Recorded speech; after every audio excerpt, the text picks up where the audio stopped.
안녕하세요. 수상강국 코리아의 이지연입니다. 세계 해양 대통령으로 불리는 국제해사기구 IMO의 첫 한국인 사무총장이 탄생했습니다. 바로 임기택 전 부산항만공사 사장이 그 주인공인데요. 2014년 국내한대학의 연구에 따르면 1981년부터 2013년까지 IMO의 국제규범이 우리나라 관련 산업에 미친 경제적 영향은 약 153조 원으로 국제해사기구가 조선 해운업계에 미치는 파급력은 상당한데요. 오늘 수상강국 코리아에서는요, 전 세계 해운, 조선업의 기술과 안전규범을 총괄하는 국제해사기구 IMO의 첫 한국인 사무총장 임기택 총장 만나서 이야기 나눠보도록 하겠습니다.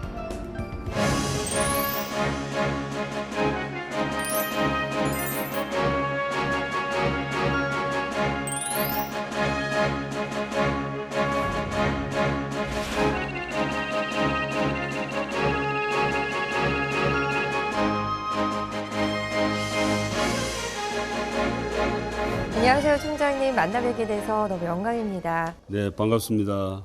먼저 당선을 축하드리고요. 전국의 수산 산업인들에게 인사 말씀 부탁을 드릴게요.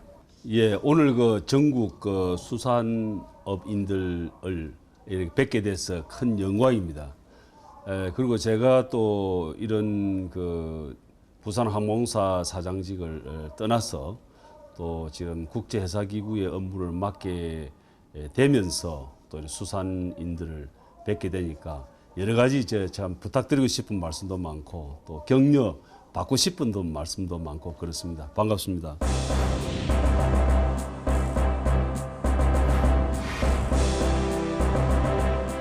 네, 6월 30일이었죠. 런던에서 선거가 치러졌는데 6차까지 이 투표가 진행이 됐고 12표 차로 정말 치열한 접전 끝에 당선이 되셨습니다. 소감이 남다르실 것 같은데 소감 한 말씀 부탁드릴게요.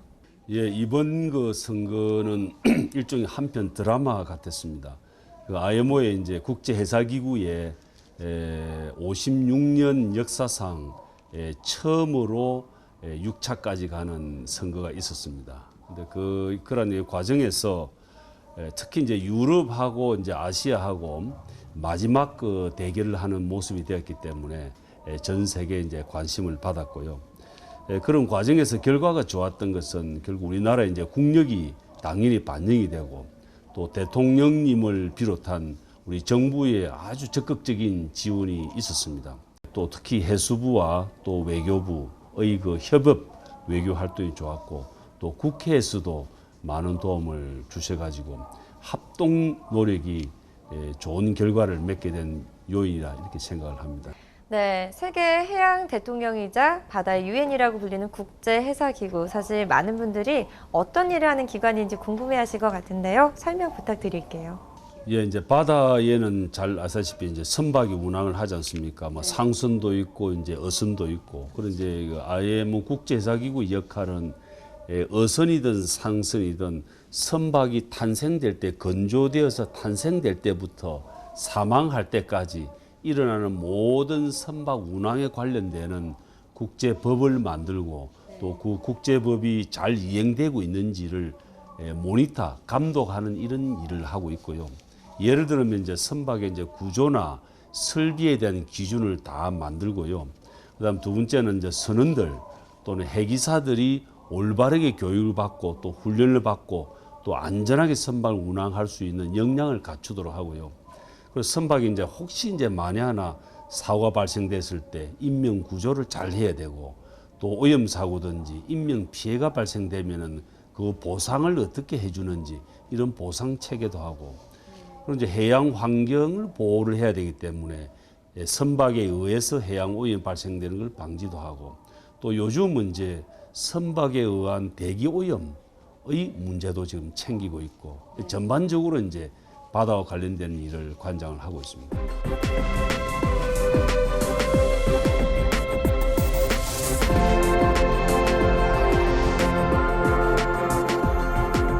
네, 내년 1월 1일이 되면 또 총장님께서 취임하시게 되는데요.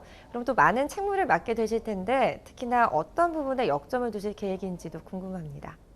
아무래도 이제 국제 협약이 많이 이제 만들어져 있습니다만은 효과적으로 이행이 돼야 됩니다. 그러기 위해서는 이 국제협약의 내용이 어떻고 어떻게 이행을 하면 되는지를 잘 설명을 해드려야 되고요. 두 번째로 이제 개발도상 국가들에 대해서는 그분들이 잘 이행할 수 있도록 기술적 지원 또는 재정적 지원, 개발도상 국가들의 역량을 강화할 수 있도록 이렇게 노력을 해야 되고요. 그리고 이제 세 번째는 이제 해양 산업이 전반적으로 이제 국제적인 활동이 일어나지 않습니까? 그래서 이제 IMO 국제해사기구와 또는 우리나라의 우리 해양 수산 산업이 공동으로 윈윈 발전할 수 있도록 그렇게 좀 화합의 분위기를 만들어 나려고 생각을 하고 있습니다.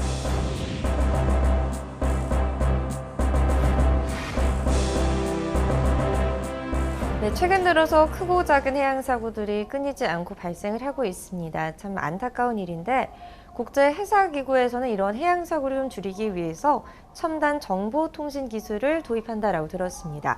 항해에 활용하는 이 내비게이션을 도입한다고 하는데 이에 대한 설명도 좀 부탁을 드릴게요.